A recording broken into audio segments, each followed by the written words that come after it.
Good morning and good afternoon, everyone. Thank you for joining us for our webinar today, Necessary Phases of a Workplace Violence Incident Recovery, Support, and Return to Productivity. My name is Shane McNally, Marketing Specialist with R3 Continuum, and I'll be helping moderate today's webinar.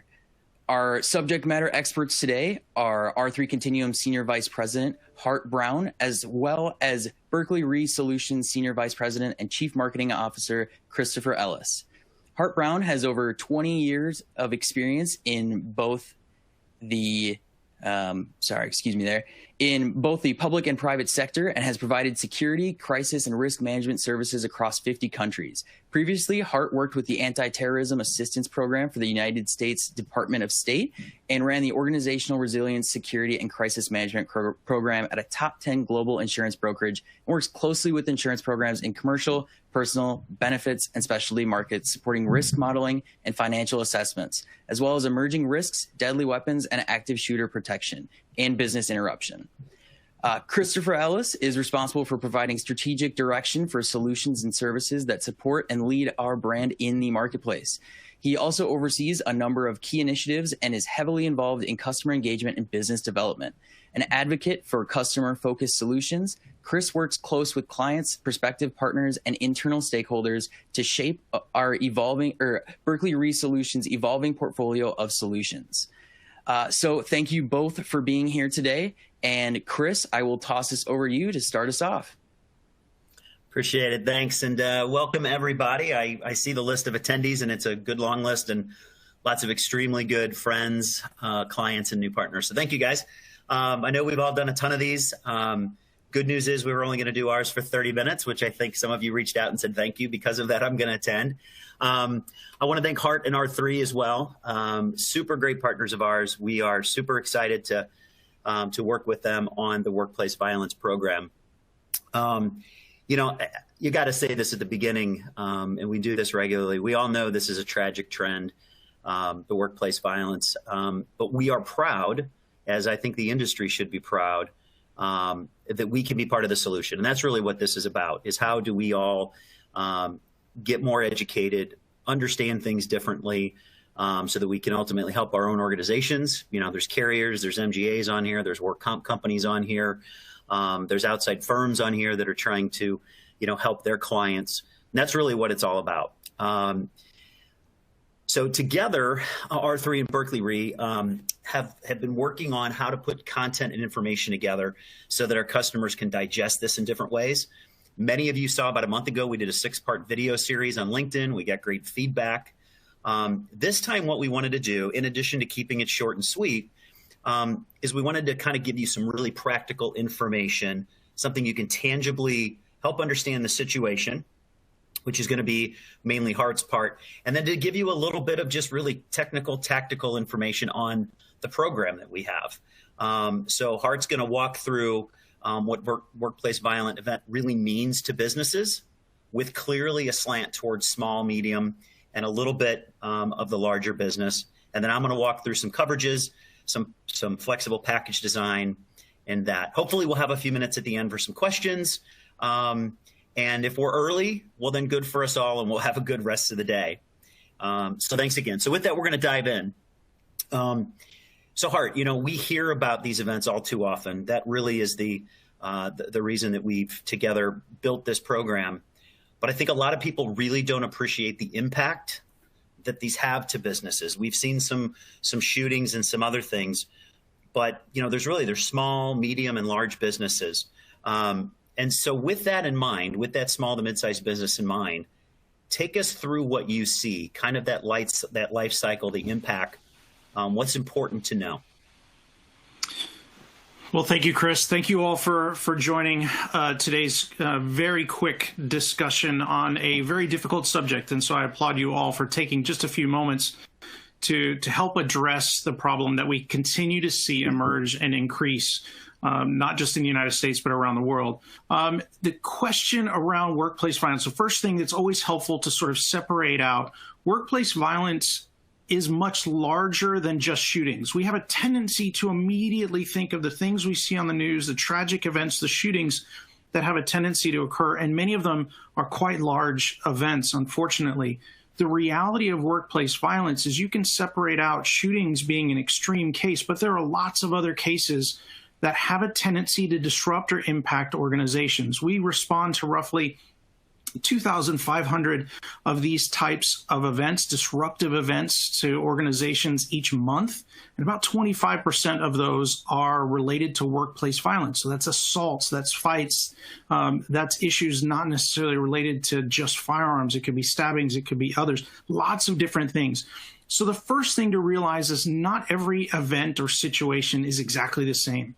There are some that have potentially a relatively smaller level of disruption or impact to an organization, although it could be very difficult in the first few days. Some of them may extend throughout the year, and you're going to see a few of these that we're going to go through now. This first one just gives you a sense, and you're going to see these, what we refer to as circles of impact or phases of an event when they occur. This one's relatively small, and I've highlighted those in red just so you can see when an organization calls us in the middle of this crisis event, in the middle of this disruption, you can see the incident occurs. Maybe there's one or two victims that need to be addressed that are being impacted by this at that point in time. Maybe it's an assault or something along those lines. Then we start looking at, from a crisis management perspective, what does HR need to do at this point in time? Is there something that, from a legal perspective, an organization needs to do at this time? Are there things from a crisis management perspective that needs to be done from an insurance perspective? All of these kinds of questions have a tendency to arise really in the first 24 hours or so. And in many cases, it's organizing that information in a very short period of time, making sure that the right things are in the right place for the organization of that size, and then making sure that the people themselves are able to adapt to the situation, absorb that level of disruption, and get back to a sense of productivity, which is what we all hope for in many cases when these types of things occur. We've got to get back to productivity. In this case, it may be just a few days. It doesn't have to be overly expensive.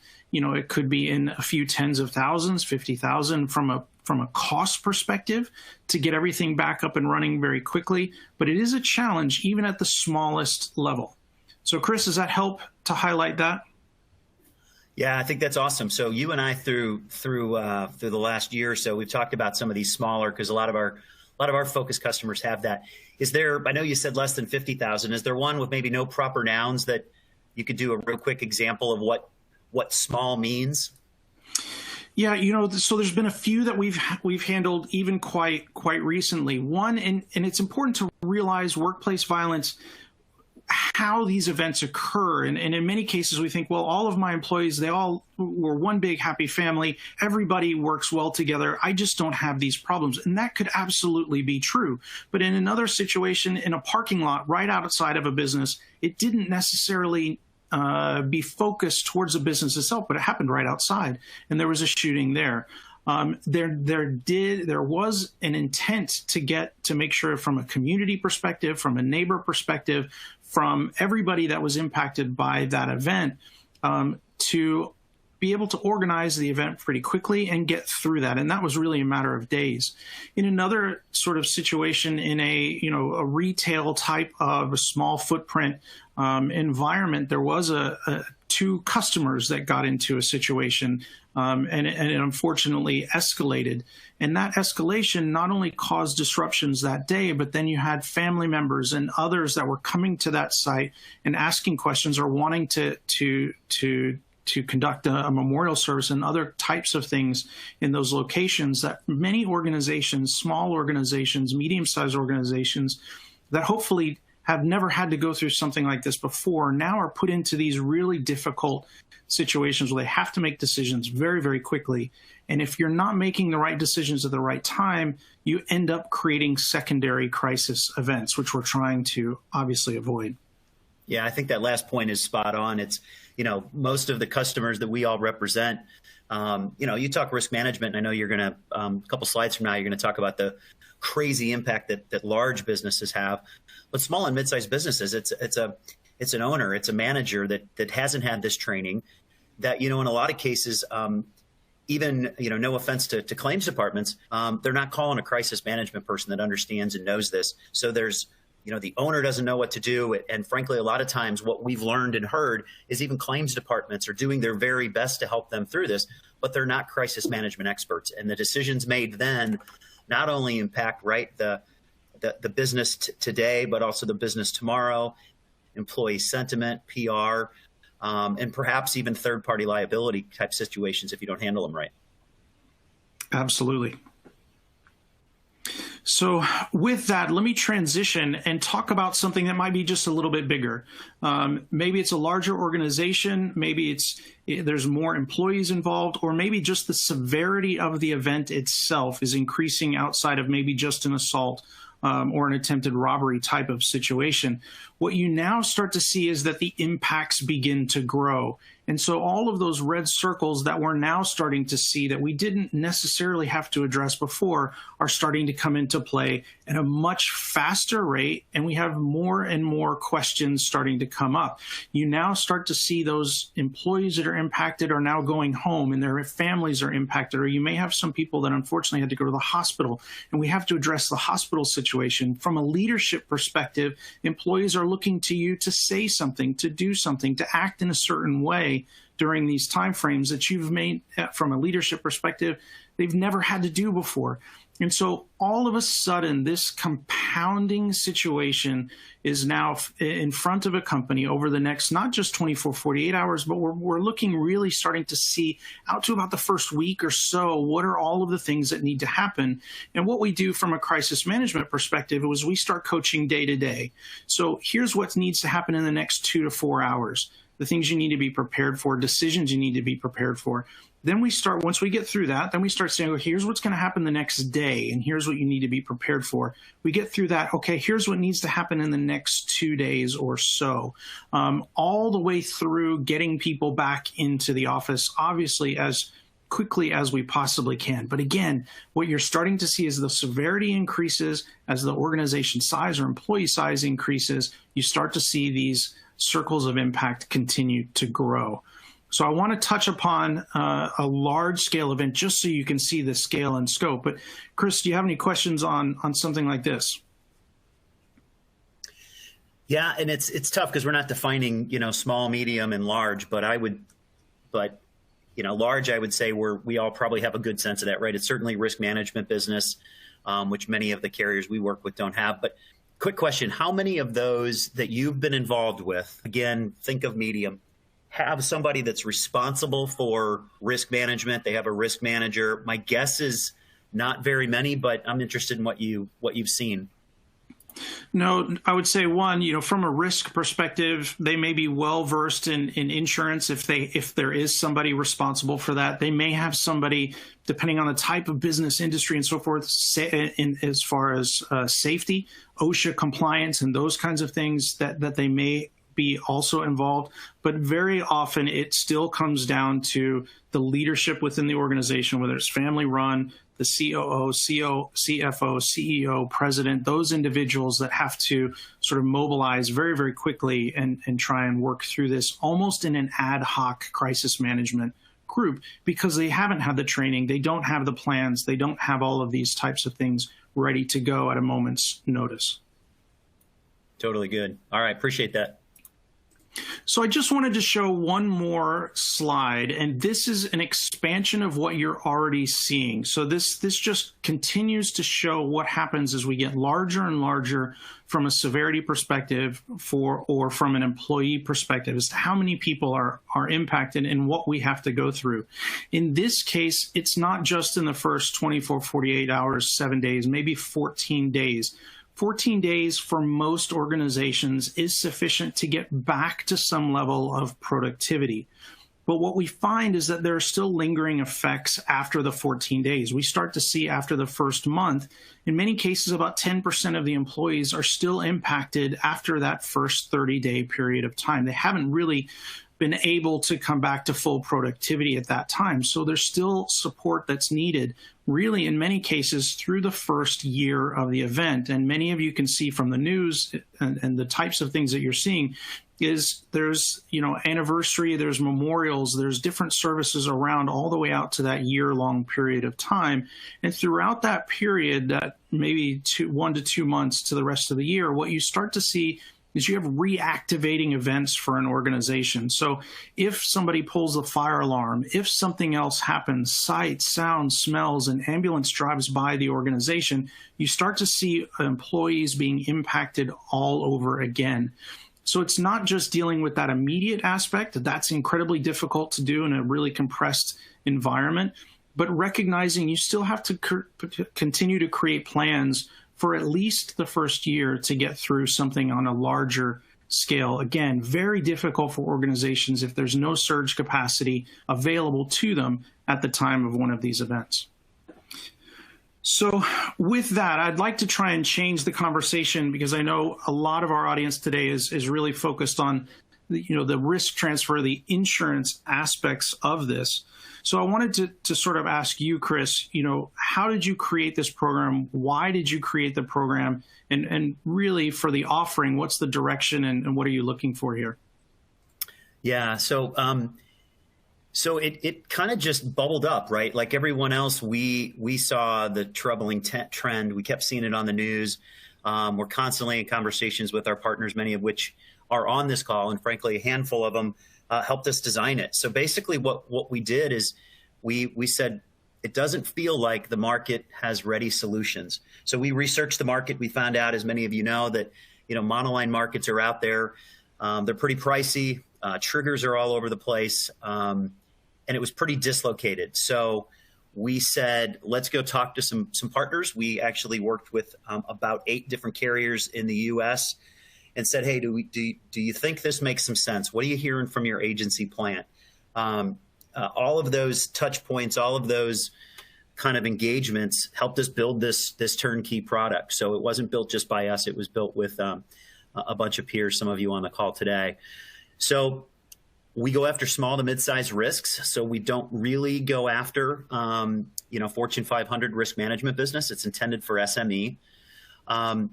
All of the risks that can be in a carrier's book are eligible for us, except schools. And I think everybody probably understands why. And the other big thing I think that we learned is that the services component is amazingly critical. So in fact, we had carriers tell us, yes, we need the product, but wow, to exactly what you just said, Hart, it's all about the crisis management. It's all about helping those insureds. And we talk about it, and some of you have heard what our goal with this product was through the feedback we got from carriers and their agents was ultimately kind of how I've always pitched it in my mind is putting warm arms around a customer after a loss and helping them through with experts that know what they're doing. So that's how we built it. And that's who helped us build it. That's incredibly helpful. Now, when you're looking at organizations going through these, and I know we've got some statistics here as well that I think are fascinating. So when you talk about putting, your arms around organizations, what is it that you are looking for as part of this combined approach of not just the coverage options, but, also the crisis management? Yeah, I'll probably settle on this slide so everybody can kind of see it's the core 10 coverages that we've got, and there are services that are baked into this. So I guess the first thing I'd say is it's reinsured solution. We will kind of share with you before we get off here today that we have some other pilots going on with some agents.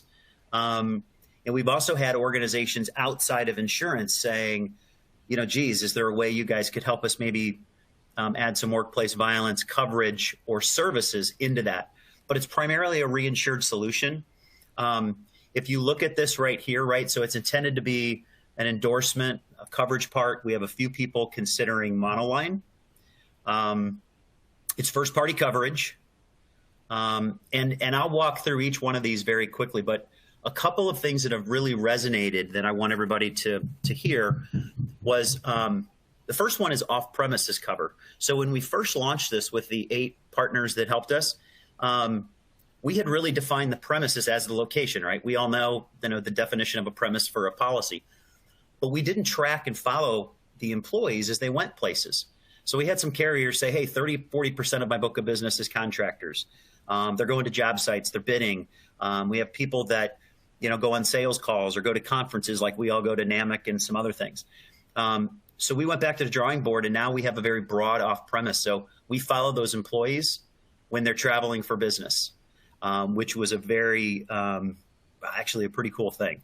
As Hart mentioned earlier, what we found when we went to the monoline market is there was all kinds of crazy triggers. Some of you may know, like there had to be just a gun, or there had to be 3 people hurt. Our trigger, as guided by the 8 companies that help us build it, was don't make it confusing, make it simple. And so we have a very broad trigger. There just needs to be somebody that has serious bodily injury. We can talk about that later. Somebody can reach out if they want to get the definition or see more details. So somebody just has to be hurt, right? We don't list that it has to be a certain weapon. So it could be a chair, a bat, a salt shaker, hot coffee, a fist, all the way up to and including, of course, guns. So it's a very broad trigger on purpose. It can be guest on guest, as the example Hart gave. It can be employee on employee, employee on guest. So it's very broad trigger.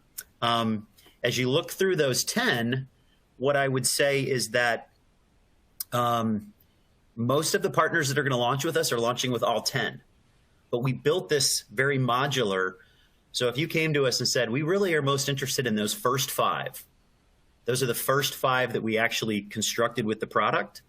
And that's what we want to do. So we got price points for how you can put different coverages together. Makes it extremely flexible. We have some carriers thinking about doing that for segments of their book. Like maybe one segment of our book will get all 10, and then maybe for another segment, we try to hit a price point and make some things optional. So maybe we would only do 5 coverage, but give our agents the option to maybe add some others. Tons of flexibility there. Limits are, we've actually had somebody ask for a 15,000 limit. Most folks are looking at 25, 50, or 100,000 limits, and that's an aggregate, an annual aggregate. There are some limitations on some of these covers. For example, crisis management. So when we write a policy with a partner, R3's services are included. There's no separate charge. It's there, right? So everything you heard about how important crisis management is, it's embedded, it's baked into our program, it's there. The same but there's 90 days. So we have a 90-day limitation there. Same thing with like public relations consultants. Same thing with mental health counseling, where we've got experts on the ready that know that business. And we've got some limitations inside of the aggregate on the amount of time, but usually it's just days. 90 days is the usual. Site security is one, right? So do we need at the time of this claim to help protect that business, to protect the employees, to protect suppliers or vendors? And we will do that based on what the crisis management experts are telling us is happening on site. That one lasts for 15 days. So tons of flexibility, very broad trigger. And we are looking at some expansions.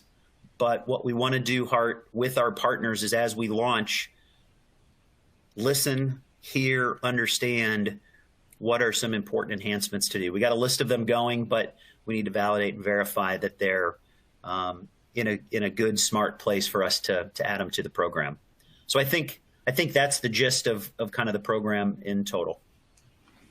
That's fantastic, and I think absolutely needed in today's unfortunate series of events that we continue to see bubble up. Last year, 2020, was one of the most violent years we've had in the United States, and 2021 continues to follow that trend, and we certainly don't see that changing anytime soon, specifically as it relates to COVID-19 has an ability to create these compounding stressors that ultimately we're seeing show up in increased levels of violence, and that's not likely to change over the next few years. Now, I know we have just a few minutes left, and for those of you that are asking questions, thank you for submitting those. I do want to let you know if we run out of time, we will be answering those questions directly to you via email. So I want to make sure that everybody that has a question knows that we're going to get to them and we're going to be able to answer those questions. But Chris, back to you for a moment. You mentioned some of the pilots that you have ongoing there. Can you highlight some of the things that are going on in the pilots? Yeah, pretty exciting, actually. So obviously, most of our carrier partners know that IT is an issue. I will say that I'm extremely proud to work with a bunch of carriers who want to do things. We have carriers that are launching soon. We have other carriers that say we just got to get through our IT hurdle.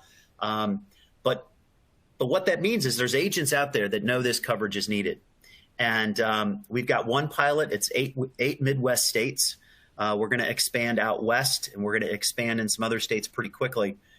This is a pilot where agents said, I want workplace violence. My carriers don't offer it. Of my new and renewal business, and they signed very impressive agreements that they would do it. So what we did is we put it on Berkeley paper, the exact same product that we're giving to our carrier partners at the exact same pricing. So it's a test. It's a pilot. These agents are telling us they think they're going to get 60 to 90% take-up rate. It's all about training and education with their CSRs and producers, but they're super bullish. We launched that starting next week, and we're using a really cool tech platform that allows us to implement quicker and faster. So we're using Deus for anybody that's heard of that. They're a great tech partner. So we're excited about that platform pilot. We're also piloting with some more comp companies. This is something we did not anticipate. We didn't think it was going to happen, but we have quite a few work comp companies who feel like workplace violence sitting right next to comp makes a lot of sense. They're not set up for issuing endorsements, so those will be monoline products, and we're going to use that Deus platform for that.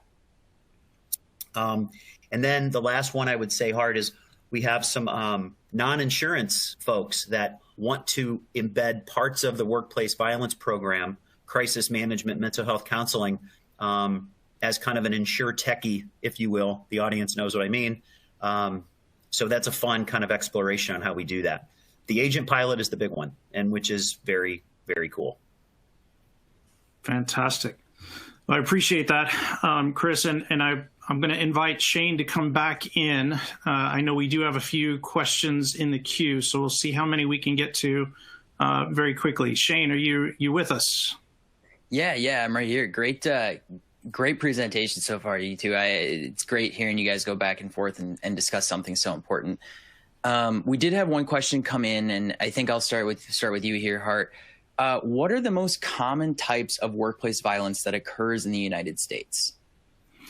So it's a great question, and the answer is it depends on how you consider what you consider workplace violence, and the definition overall becomes complex when you start talking about everything from hostility or toxic workplaces all the way through to physical events. When we look at physical events, and as I mentioned, about 25% of our overall responses are to physical events with a nexus to violence, and a percentage of those are shootings. So when we look roughly at the number of shootings versus the number of other events we deal with, only about 15% of our total violence related responses are shootings. A lot of them, as you go down the list, are things related to assaults, things related to, unfortunately, stabbings, things related to issues related to threats and others. But the physical events, we're starting to see just more and more physical assaults. Those are the largest, and then it goes, it sort of shrinks as you get to shootings. But we still see, roughly, we'll see that last year on a typical yearly basis, we see about 800 shootings a year. We already surpassed that in the first part of this year. So the extent or the level of violence just continues to increase. All right, and it looks like we're. I'm sorry. Go ahead, Chris. No, I was going to say I think we're on time, so we guaranteed everybody we get there. So I think we're good, Shane. And I'll do a quick close. I want to thank our three wonderful partner for this. Thanks to all the people. We've given you several thanks, but I just think we're at a really super great place in the ecosystem of the business community to help solve some of this. So thanks to all of you for taking the time, and thanks to R3 for being on here. And we're going to keep it. It's 12:30 still. It hasn't gone to the 1. So thank you, guys.